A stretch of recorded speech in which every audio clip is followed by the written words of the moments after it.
Boa noite às pessoas que estão presentes e que vieram até esta casa. O dia de hoje é um dia muito singular para nós que, desde há alguns anos, estamos sonhando com a proposta de um mestrado acadêmico em Caicó. As aulas desse mestrado já iniciaram, como é sabido pela maioria das pessoas, mas hoje é o momento simbólico de início, é a aula inaugural do curso. Então, para essa aula, nós temos alguns agradecimentos a fazer para instituições que estão por trás ou que nos fomentaram para o início das atividades. Boa noite às pessoas que estão presentes e que vieram até esta casa. Primeiro, a Universidade Federal do Rio Grande do Norte. Esse programa, é claro, é constituído desde algum esforço anos, estamos sonhando com a proposta de um mestrado mas esse esforço acadêmico em Caicó. As aulas desse mestrado já iniciaram. Esse esforço ele foi fomentado por um edital conjunto da Pró-Reitoria de Pós-Graduação e Pró-Reitoria de Pesquisa, a aula inaugural do curso. de apoio a grupos então, emergentes. Para essa aula nós temos alguns agradecimentos a fazer. Então, grande parte do que nós fizemos de preparação tem a ver para o início com este financiamento que estão presentes, da UFRN, da Pró-Reitoria de Pós, da Pró-Reitoria de Pesquisa. A Universidade Os SERES e o campus de Caicó em particular contribuiu desde o início com apoio logístico, com apoio institucional, inclusive com a aprovação da proposta nas suas instâncias. O Departamento de História do SERES, o Grupo de Pesquisa de História dos Sertões, criado a propósito desse conjunto de ações que a gente vem encaminhando. Hoje estamos em parceria com o Laboratório de Ensino de História e Educação Patrimonial, o LEINEP, que vai fazer o armazenamento em vídeo dessa aula e a sua transmissão. E aproveitamos o momento e agradecemos também à Secretaria do Curso de Pós, aos professores e alunos que estão nos apoiando e, sobretudo, os bolsistas de mestrado e da graduação que estão atuando como monitores de pesquisa. Para continuar o trabalho, eu convido o professor Joel Andrade, que fará a mediação no dia de hoje. Vem caminhando. Hoje estamos em parceria com o Laboratório de Ensino de História e Educação Patrimonial, o LEINEP, que vai fazer o armazenamento de vídeos dessa aula e a sua transmissão.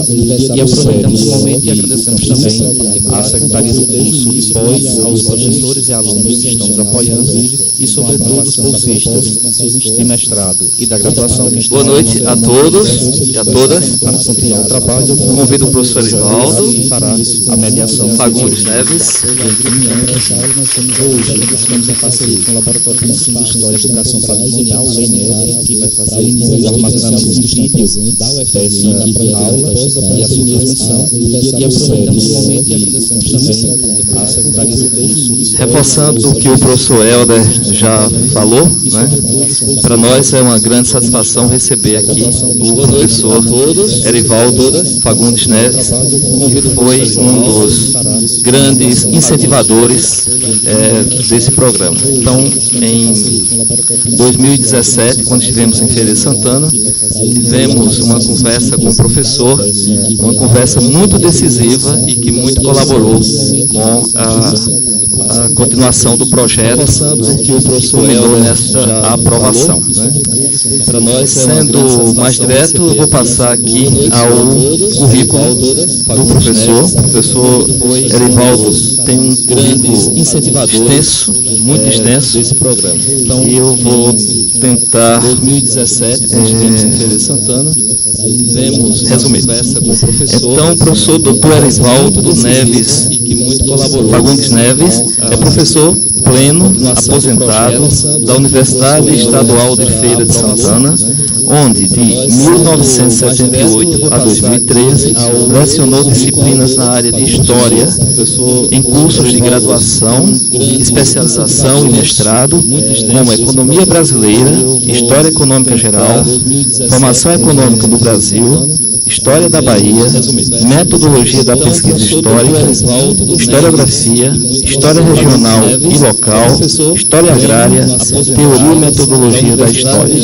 Desenvolve pesquisas sobre o sertão da Bahia, escravidão na pecuária e nas policulturas do semiárido, História Agrária, Historiografia, Teoria e Metodologia da História. O professor é licenciado em História pela Universidade Católica de Salvador, História da Bahia, publicou mais de metodologia da pesquisa histórica, defendeu dissertação de mestrado intitulada Invasões em Salvador, um movimento de conquista do espaço para morar, 1946-1950, na Pontifícia Universidade Católica de São Paulo, obtendo o título de mestre em História. Em 2003, defendeu na Universidade Federal de Pernambuco a tese Pulseiros, Rendeiros e Proprietários, Estrutura Fundiária e Dinâmica Agromercantil do Alto Sertão da Bahia, 1750-1850, pela qual obteve o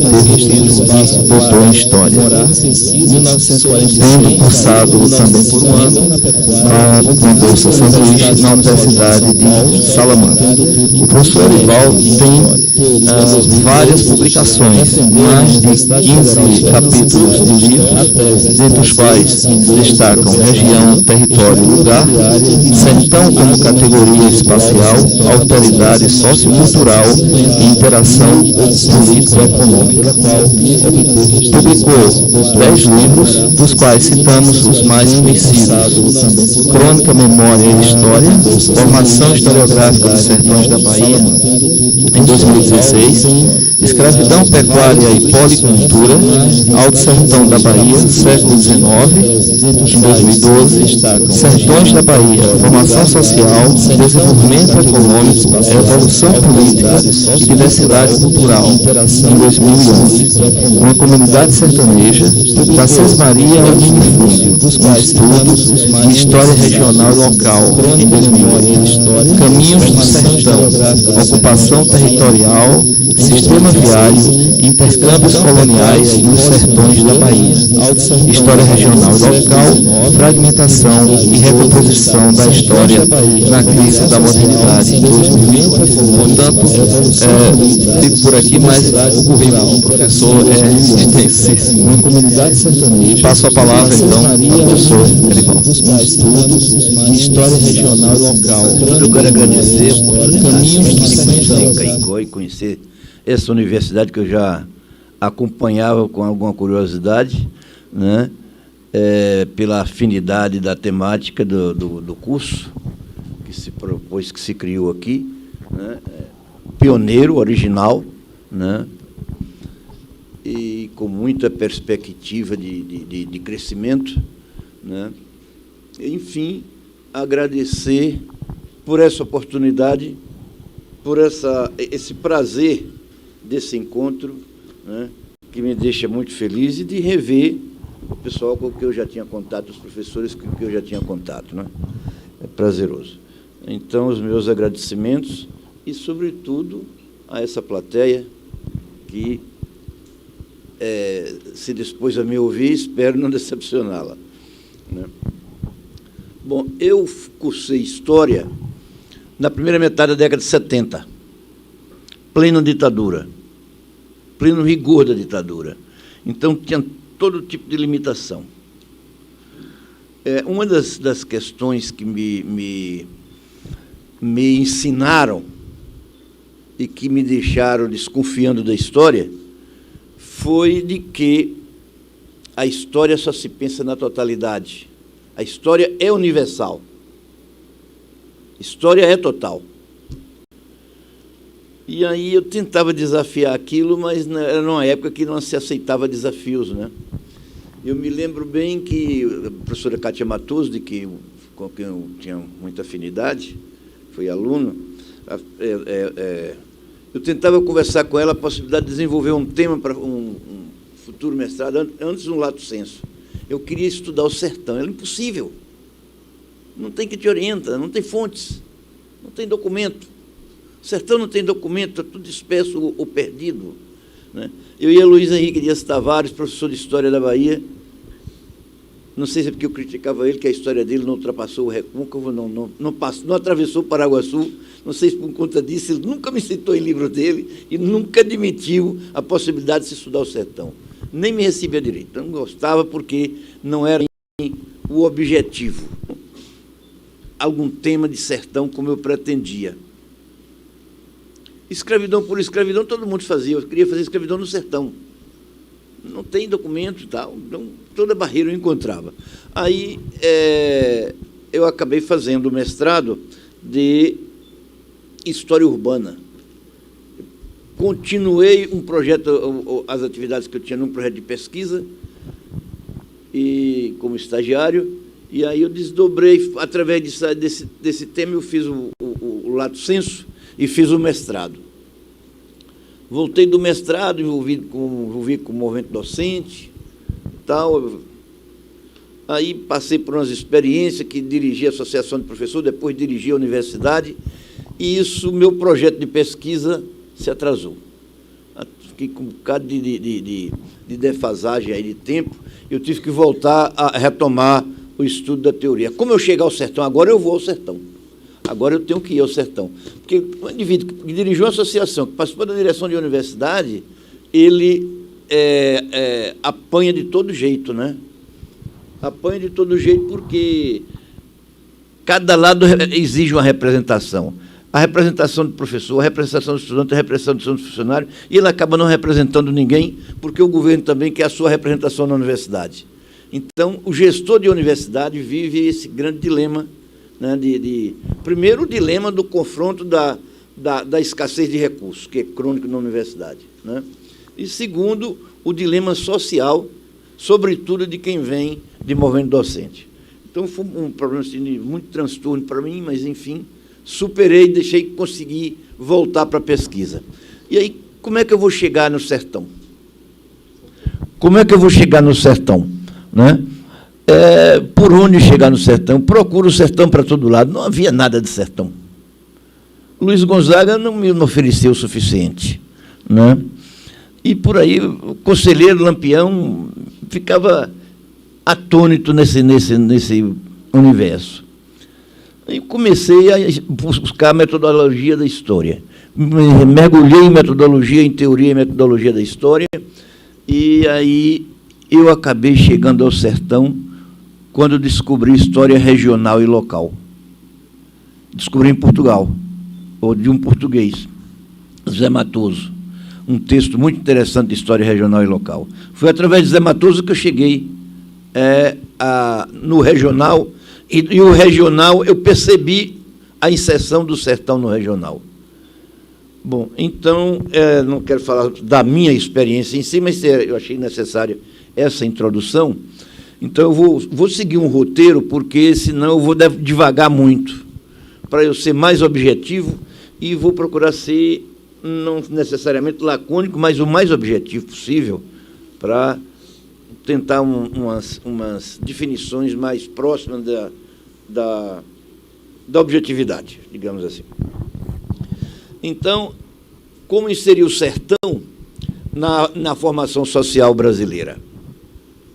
O que é o sertão nesse contexto brasileiro? Bom, em primeiro lugar, para entender o sertão, a gente tem que entender a formação social, a formação de grupos sociais.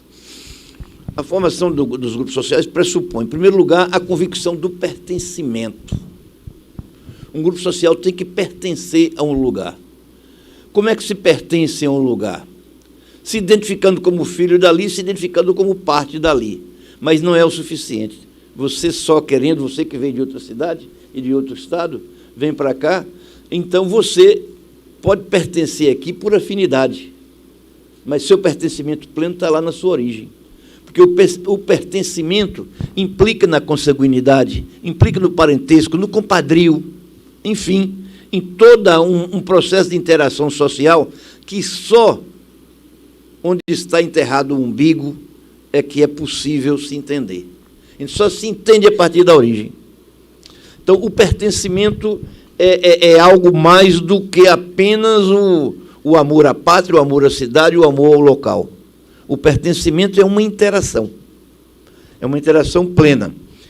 E aí, além desse pertencimento espacial, é necessário também que as relações sociais se interagem internamente por essas vias, mas esse grupo social também se interage com outros grupos sociais. Então, há uma interação interna e externa, a inter-relação e a intra-relação, né? Por fim,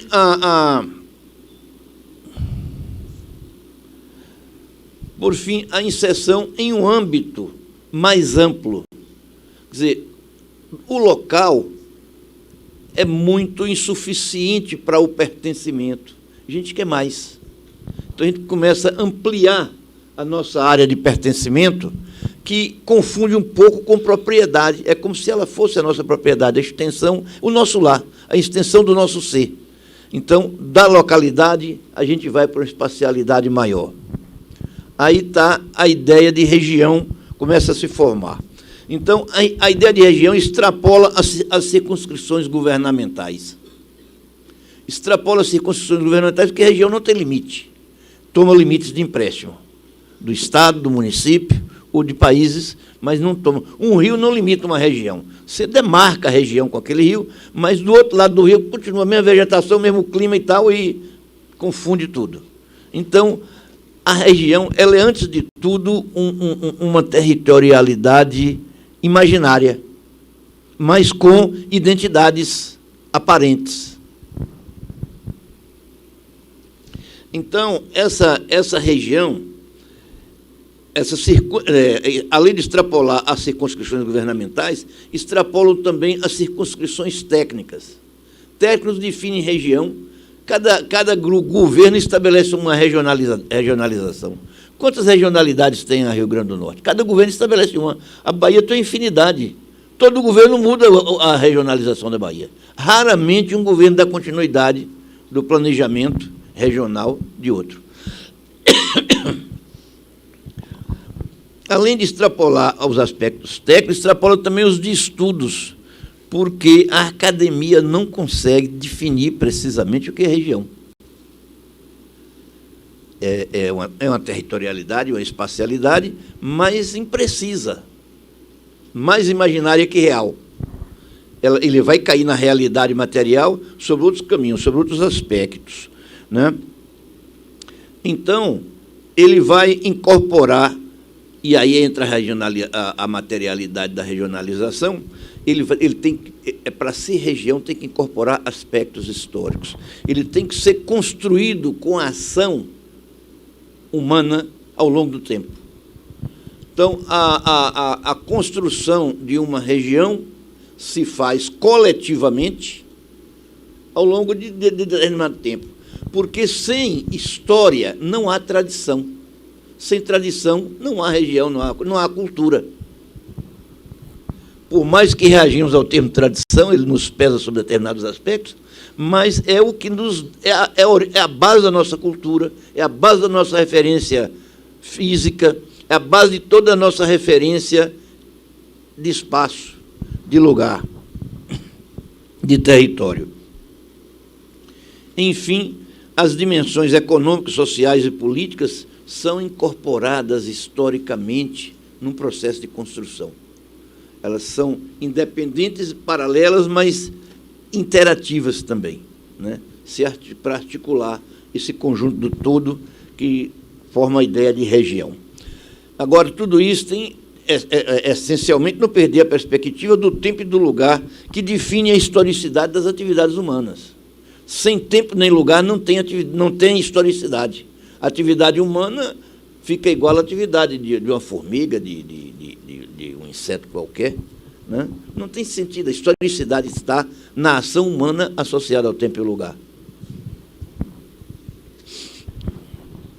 Essa ação humana, essas relações humanas, elas podem ser conflituosas ou consensuais, não importa, mas são ações de algum modo interativas, porque o homem consegue fazer as duas.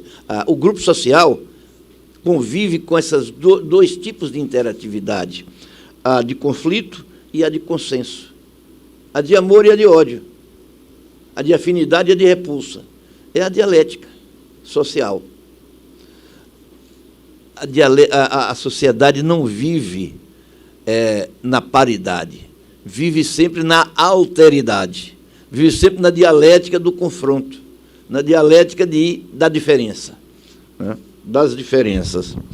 Então, a construção de uma espacialidade envolve a articulação social de interação e complementaridade, identidade cultural de sentimentos e de pertencimento, especialidade de representações políticas e de instituições,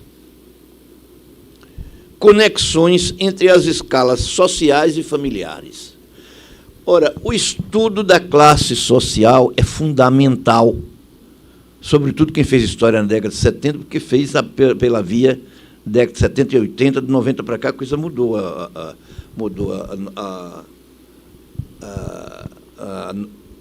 contemporaneidade, digamos assim, né, modificou muito esse conceito aí. A queda do Muro de Berlim transformou completamente esse processo todo.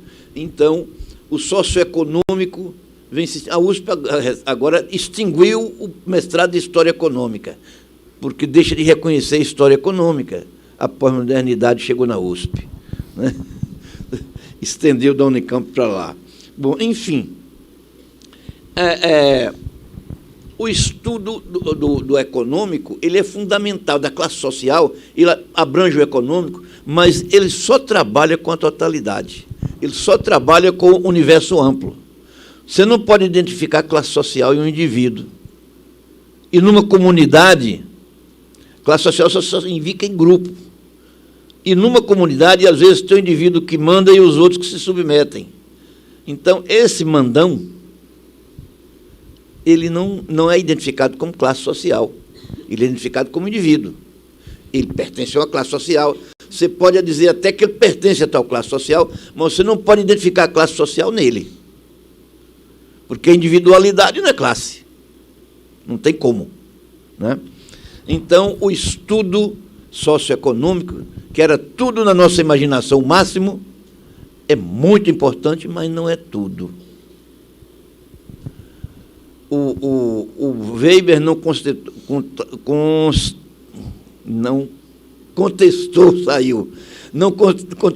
o Marx com tanta competência, com tanta veemência, porque o estudo da família é um outro aspecto que o Weber trouxe para uma novidade que o Weber trouxe para a sociedade, mas o estudo da família, ele acaba sendo complementado ao estudo de classe, porque o pequeno grupo social, os pequenos mundos só podem ser estudados através da família, que a classe social não alcança, não abrange, né? É um universo muito grande. É como se quisesse pegar um alfinete com uma retrocarregadora, como é que chama? Retroescavadora, né? A retroescavadora não alcança o alfinete. É o indivíduo no universo social, né? No universo social que só pode ser estudado na sua individualidade e na sua relação com outros indivíduos. Bom, mas aí vem uns outros aspectos, né? Território tem sua demarcação própria e específica. Quer dizer, o território ele tem uma dimensão diferente de região, embora a região seja um território, mas o território, na sua especificidade, ele alcança uma dimensão que a ideia de região não contempla, né? Então, como espaço demarcado, a região significa dimensão empírica do espaço físico, de uma unidade de análise territorial, no plano teórico da organização social. Constitui um subsistema nacional. A região não constitui sistema, porque a região não tem poder. A região é um subsistema nacional do qual originou-se o conceito de desequilíbrios regionais. Fundamenta-se em espaço delimitado de projeção temporal e perspectiva social e conecta-se às noções de sistema de relações internacionais. Antes de pegar a questão do desequilíbrio regional, o caso de Portugal, que é um Estado uniterritorial, né? Não tem subdivisão. Mas eles fazem as divisões imaginárias de modo a ter os poderes locais, os poderes regionais. Então, eles regionalizam o que eles chamam de província. Ora, província, no caso da Argentina, corresponde ao nosso Estado, que reproduz o modelo norte-americano, né? Em Portugal, a província tem uma dimensão social, uma dimensão política e social de demarcar uma área.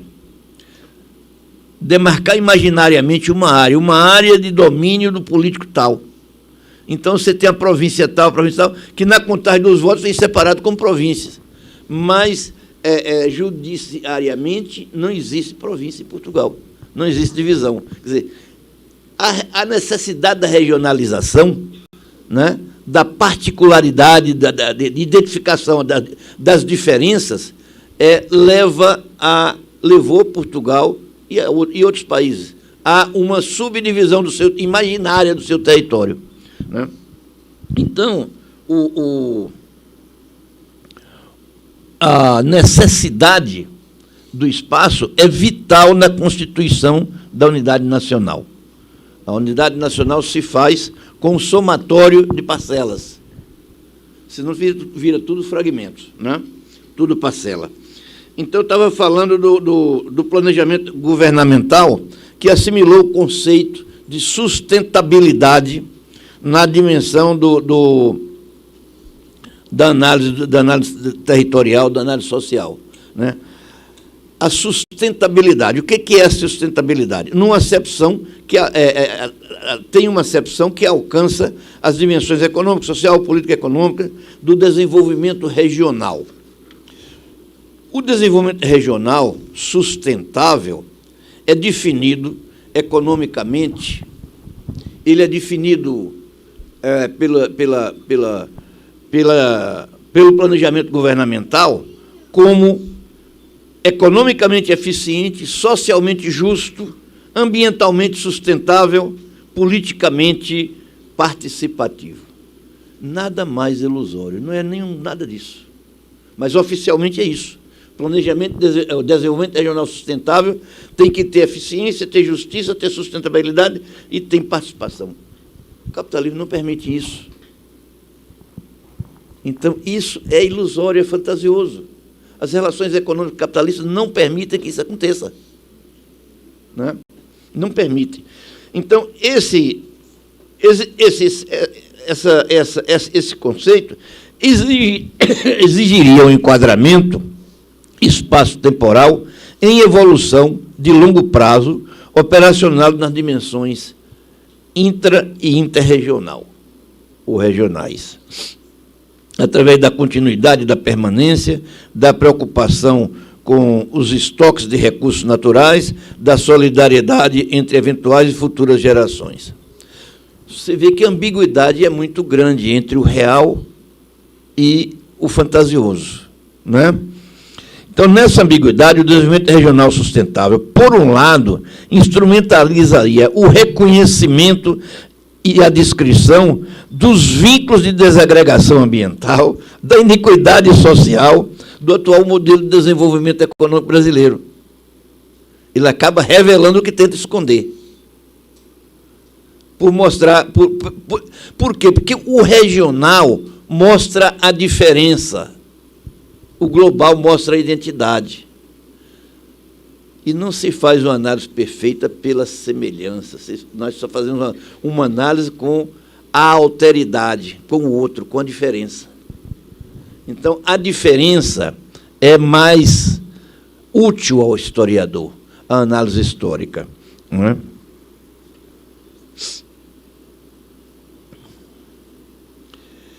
Então, define-se região do mesmo modo que localidade, em relação aos fatores tempo, espaço, etnia, cultura, atividade econômica, pela debilidade de limites, que já falamos, e por não expressar um sistema de relações humanas. Fechando, portanto, a ideia inicial. Então, uma região é uma fração mais ampla da espacialidade histórica. Uma região é um local ampliado, é uma localidade em maior dimensão. Não? Então, é uma espacialidade historicamente construída. Resulta da interveniência de redes de poderes econômico, político, judicial, policial, militar, eclesiástico, enfim, todas as ordens de poder constituem a região, embora elas não se unifiquem não unifiquem esse poder, porque se unificar vão gerar uma autonomia. vão autonomizar a região. Então, eles são poderes autônomos, independentes, pode ter alguma harmonia, mas não na totalidade, no conjunto. Harmonias setoriais e tal.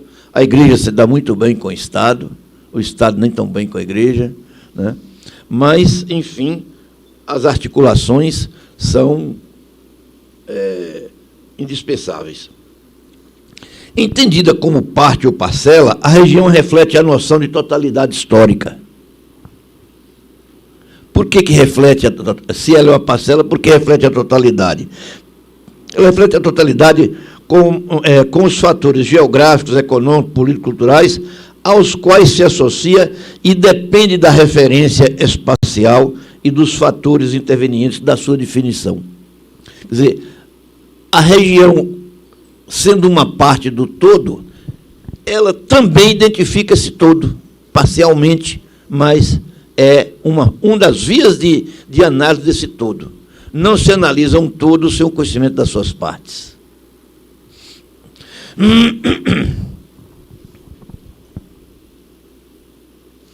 Aí entra a categoria sertão. Agora já cabe falar em sertão. O sertão configura uma região específica. O conceito de sertão e região se confundem. Apenas tem uma especificidade. É verdade que no último meio século, um pouco mais, mas na República, mais precisamente no pós-30, a região ela toma um sentido nacional. Então, passamos a ter o sertão amazônico, o sertão gaúcho.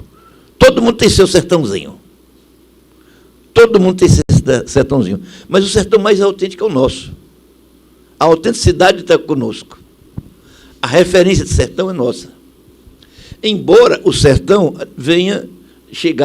o sertão chegou nas caravelas de Cabral.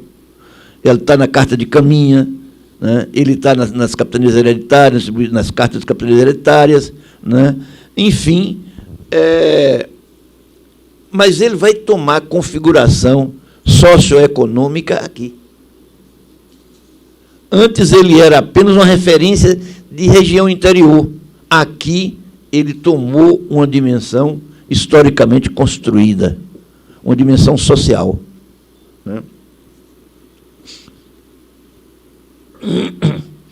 Então, aqui ele passou a constituir um recorte espacial socialmente construído na diversidade de características, viveres e saberes como resultado da ação humana.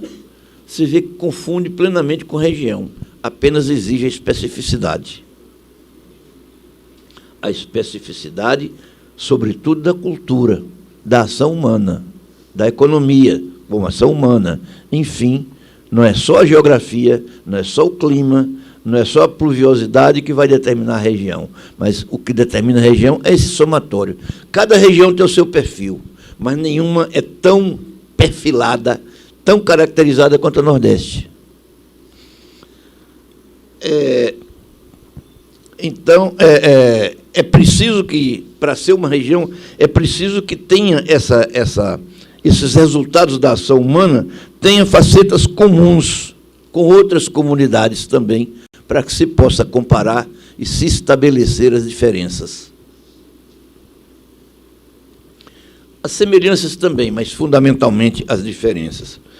E aqui cabe pensar um pouco da criação, por exemplo, do Nordeste, a ideia de Nordeste.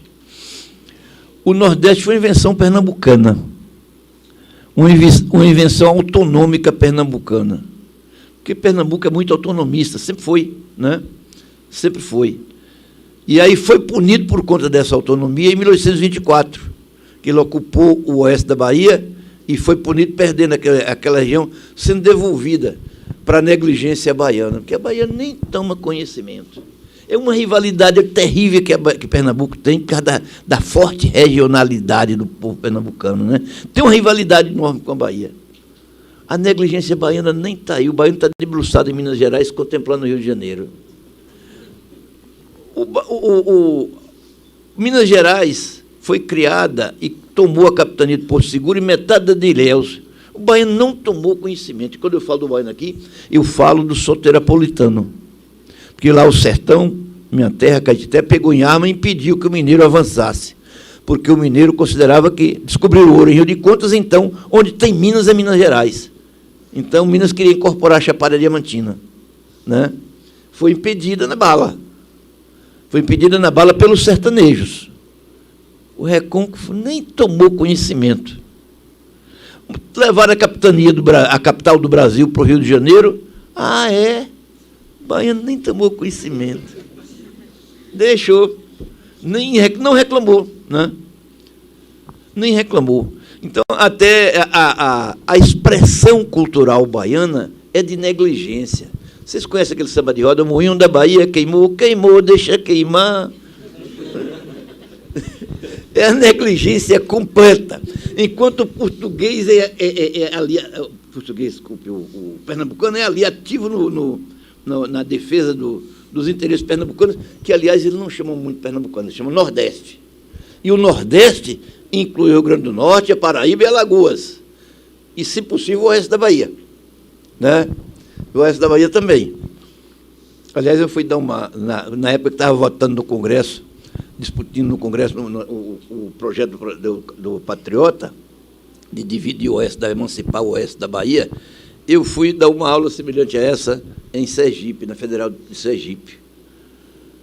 Meu tema era teoria da história, não tinha nada a ver com isso. Quando se abriu o debate, um gaiato lá do fundo perguntou: professor, e o que o senhor acha da emancipação do oeste da Bahia? Eu usei aquela tecnologia do Brizola, né? Sou a favor, desde que, dá aquela pausa para esperar, para o cara pensar, desde que a capital seja Petrolina. Pode dividir Pernambuco no meio, né? O auditório veio abaixo, o gaiato saiu de cena. Bom, enfim, eu estive em Pernambuco para receber tomar posse no Instituto Arqueológico e Histórico, que me deram um título honorífico lá, eu fui lá receber, e aí eu fiquei impressionado com os discursos. Eles não falam em Brasília, eles falam em nação pernambucana, né? A cultura passa despercebida porque está muito entranhada, está muito, né? É muito forte em Pernambuco. Eu pensava que o Paraná fosse mais forte, mas que Pernambuco é mais consolidado. É mais consolidado. Então, a regionalidade é isso. Cada um constrói a sua. A regionalidade de Pernambuco é mais ampla. Então, o Nordeste foi criado exatamente contra Pernambuco. Eu, quando comecei a estudar geografia no curso primário, eu vivia na região leste, que era Bahia, Minas e Espírito Santo. O resto era norte. Aí, o governo Juscelino Kubitschek começou o processo de criação da região Nordeste com a Sudene. E o governo João Goulart oficializou a região Nordeste, mas botou Pernambuco entre Ceará e Bahia, para contrabalançar. É uma reação do governo federal em busca para evitar separatismo, essa coisa todinha. É uma tradição. Eu não sei se Pernambuco é propriamente emancipacionista, separatista, mas ela tem uma ideia de Pernambuco para o mundo, né? Aquela coisa de autossuficiência, que é exatamente o contrário do baiano. O baiano não tem autossuficiência nenhuma. Deixa passar, né? É negligência total. Quando eu estou falando do baiano do Recôncavo, Salvador e Recôncavo, eu sou sertanejo, viu? Bom, então, a delimitação regional e local pressupõe identidades de poderes. Porque quem define a região é, antes de tudo, o poder, ou o conjunto de poderes é que define a região. É os exercícios de poder que estabelecem a região. Então, a delimitação regional pressupõe, como eu dizia, identidade de poderes nele exercido, das manifestações, das suas dimensões e dos registros da memória. Sem memória, não há como construir uma região. que expressam as reações dos grupos a ele submetidos. Quer dizer, a memória das reações sociais contra os poderes é o povo protestando contra o governo, é o povo protestando contra a igreja, é o povo protestando contra o delegado, é o povo... Quer dizer, com todas as instâncias de poder tem reação social. Né? Maior ou menor, mas sempre se reagem. E são essas reações sociais que mais expressam a cultura regional, a cultura local. O local e regional, já que você não pode separar conceitualmente um do outro. Né? Como qualquer metodologia da pesquisa, os estudos regionais e locais revelam deficiências e méritos. A história regional e local é acusada de fragmentar a história. Né? É interessante que não consideraram que a novela História fragmentou muito antes. A história foi fragmentada na década de 70, na virada de 60 para 70, pela novela História. E a história regional veio exatamente para juntar os cacos. Né? O que faz a história regional? Juntar os fragmentos que a novela História promoveu. Né? Porque a história regional, ao pegar uma parte, ela pega aquela parte nos seus fragmentos, então faz uma reconstituição. Né? É uma reação exatamente contrária do que lhe acusam. Né? Então, a categoria sertão traduz, do mesmo modo que região, sentidos históricos, jurídicos, geográficos, econômicos, sociológicos e antropológicos. Né? Aliás, das ciências humanas como um todo, ficaria mais prática. Né? A representação regionalista tem diversidade de sentidos e resultou do romantismo. O Nordeste é resultado de um romantismo específico. O romantismo como nossa cultura, como nosso modo de expressar. O romantismo lusitano, nossa herança lusitana de saudade, aquela saudade terrível. Nós temos povos diversos.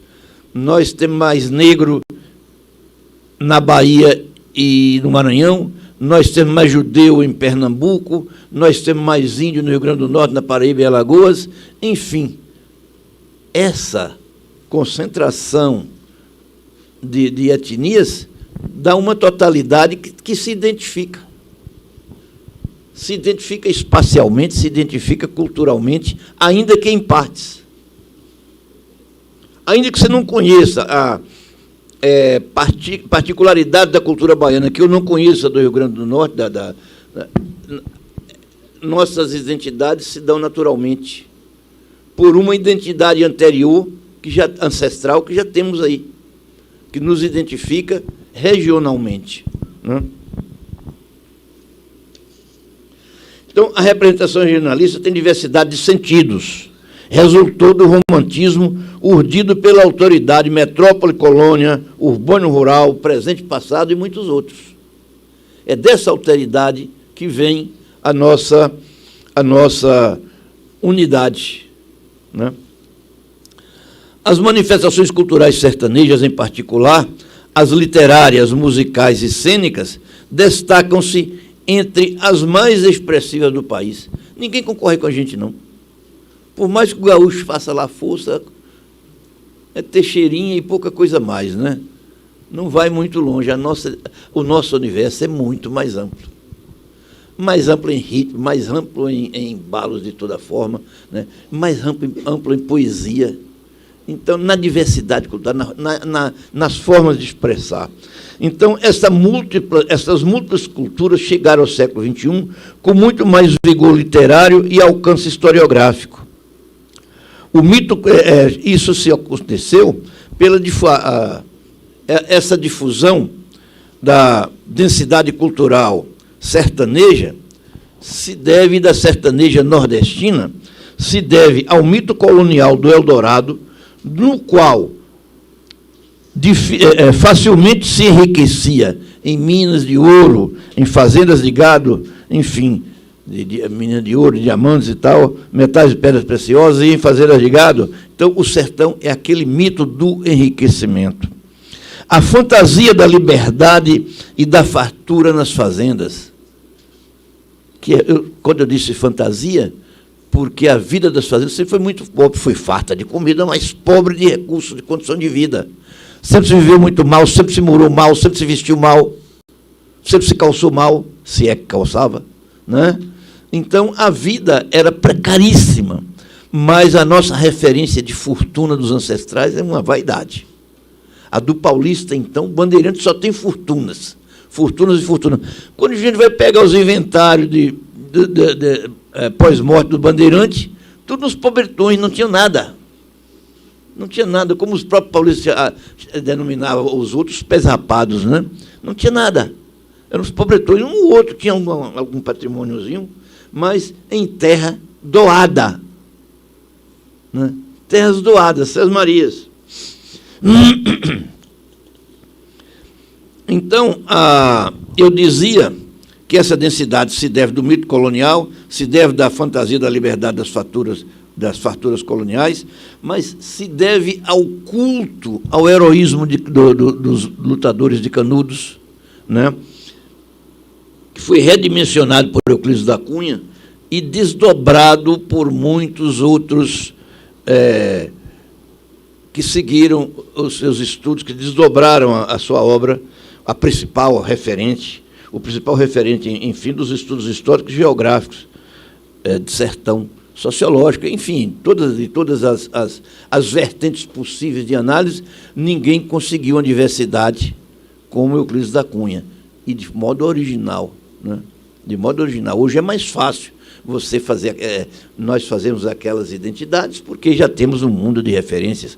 Euclides pegou na originalidade, né, e nos trouxe, né, uma obra que era para ser literária, virou sociológica, antropológica, historiográfica, aceita qualquer rótulo, porque merece.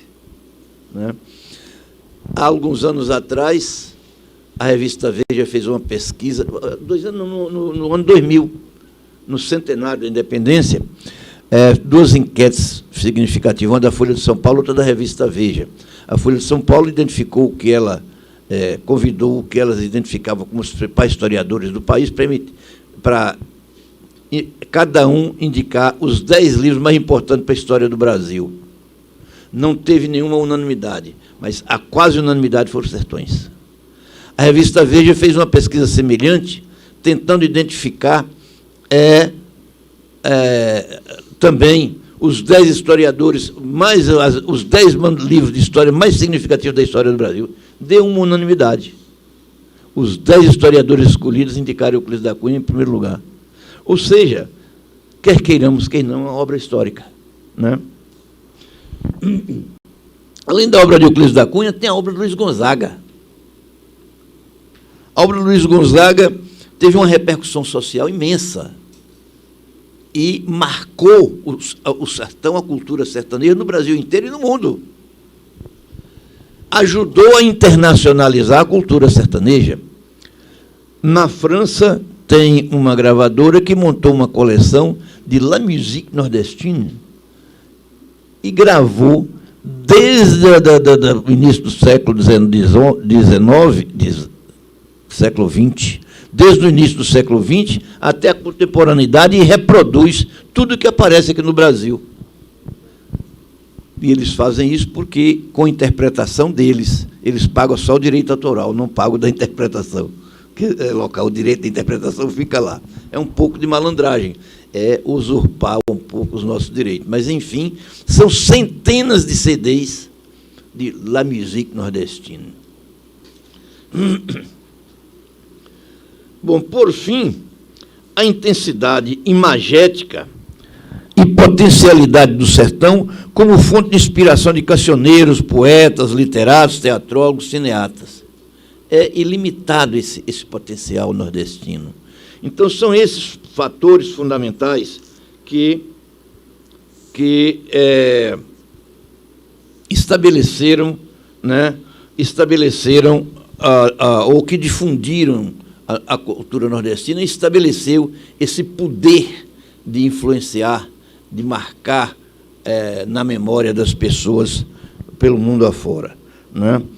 Então, acho que eu vou ficar por aqui, vou dispensar esse resto de coisas que eu teria por aqui, até porque tem tem muita coisa já conhecida, né?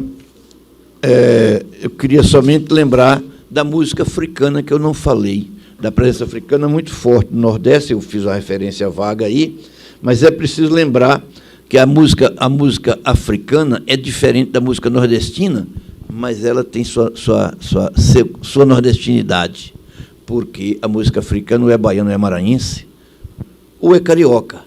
Mas a carioca recebeu de cá, ela desdobrou lá, mas a origem está cá no Nordeste, né? Então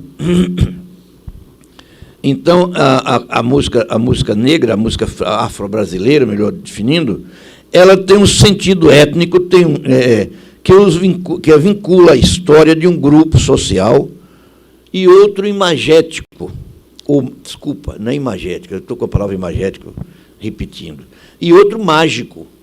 Por que mágico? Porque, por causa do poder de comunicar com entidades sobrenaturais, que se atribui, né? Estabelece uma relação indissociável entre a música e o agente, entre a música, o agente e a cultura, enfim, com um significado de ação. A música negra, diferente de qualquer outra, a nordestina também tem esse significado de ação. Não há quem ouve sem se mexer qualquer coisa, nem que seja os dedos, ouvindo a música nordestina. Não dá para parar, né? Mas essa tampouco tem a ver com a cultura negra também, tem a ver com a música negra. Agora, o que diferencia a música negra da nordestina, no essencial, é que não se pensa a música negra isoladamente, como religião, a magia, a festa, a comida, que se pensa isoladamente. A música, não. A música negra, ela está entranhada, associada a um conjunto de fatores. A nordestina está associada também, do mesmo modo que a negra, mas por influência da negra, pela etnicidade negra que envolve nesse processo. Bom, eu vou eliminar umas questões mais que eu faria aqui sobre o sertão, mas elas já são demais conhecidas da bibliografia que vocês conhecem aí, é um pouco repetitiva, e eu acho que eu já falei o suficiente para a gente discutir alguma coisa. Não vai ter discussão no debate. Então, eu me coloco à disposição para desdobrar o que não ficou claro.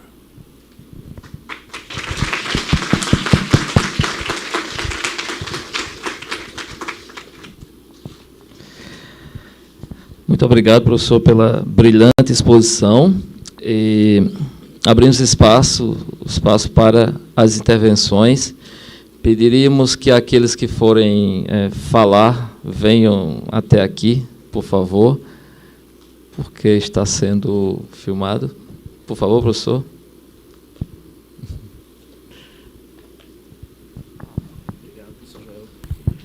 Boa noite, professor. Primeiro dizer que é uma satisfação ouvir o professor Arivaldo. Professor Arivaldo, nos meus cursos de RN1, o senhor é leitura obrigatória, né? Como discussão teórica, inclusive inicial no curso, né? Alguns que têm aqui, espero que tenham lembrança disso, né?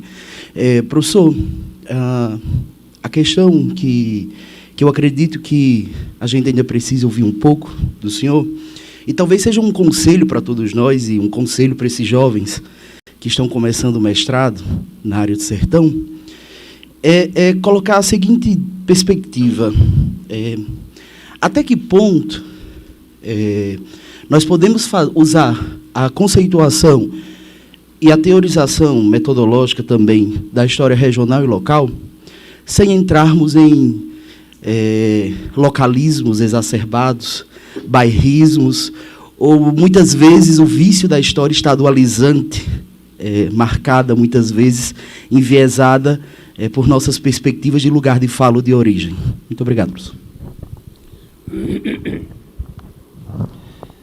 Eu falei, esse aspecto é fundamental na questão da história regional, né?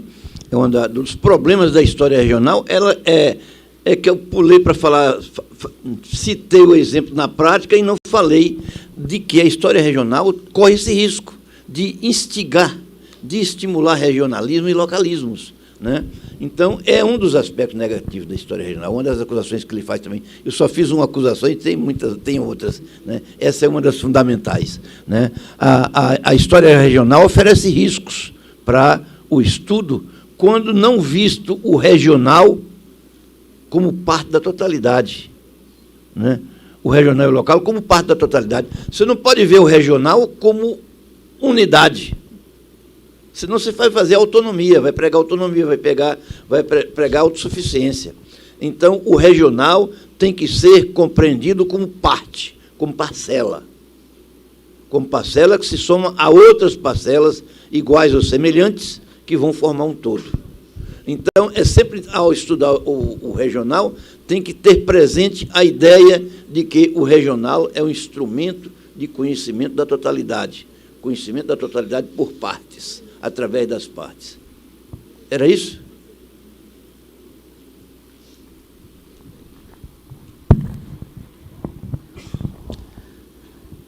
Mais alguém?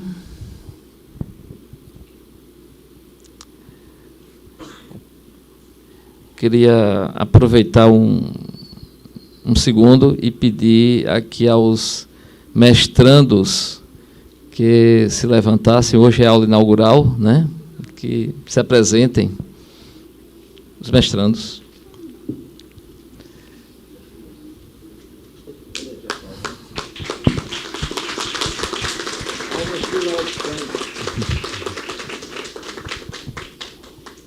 Fazem parte da nossa primeira turma, né?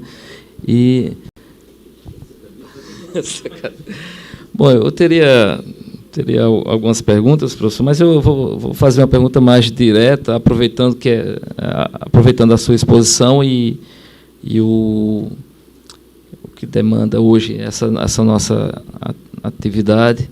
Quais seriam os conselhos que o senhor daria justamente para eles e para a gente que está à frente, né, de um programa como História dos Sertões? Quais seriam, assim, como lidar com essa discussão hoje, em pleno século XXI?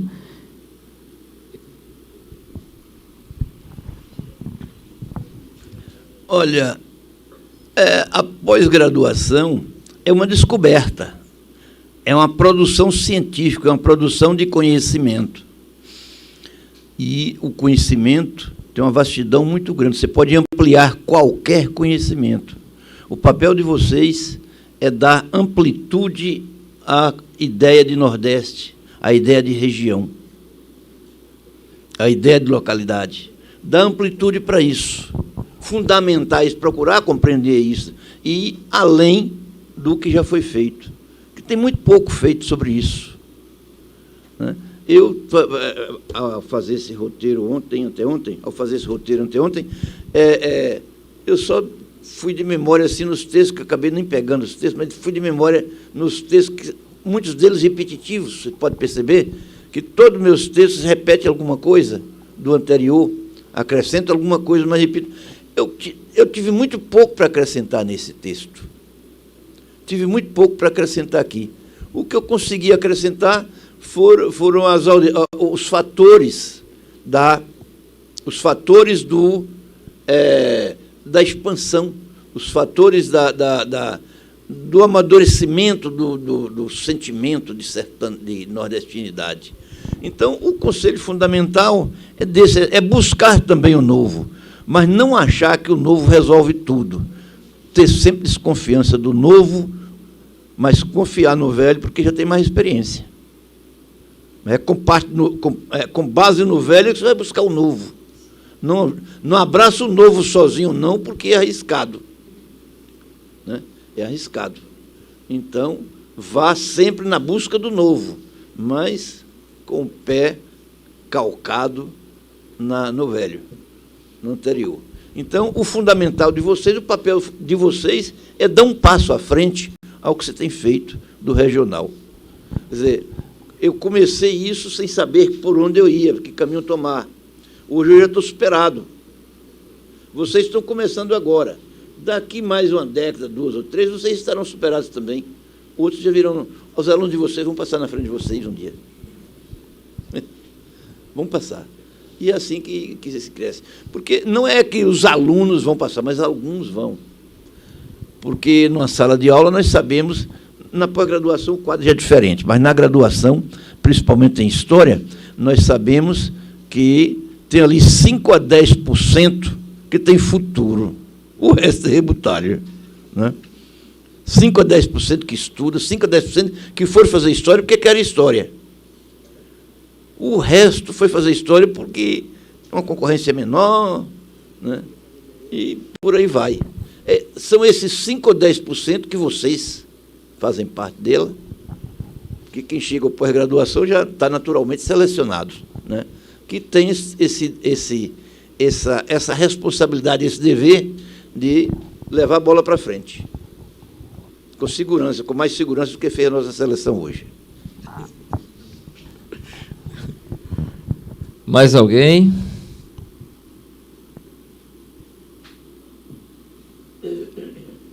Não? Bom, então vamos encerrar, né? Nós agradecemos imensamente, professor, pela sua vinda, né? Sabemos do esforço, os deslocamentos, né, para chegar aqui, e agradecemos a todos que vieram assistir a palestra do professor Erivaldo, e em breve teremos outras atividades. Agradecemos a Dixon aqui pela cobertura, né, e a todos os monitores demais, e uma boa noite a todos. Obrigado.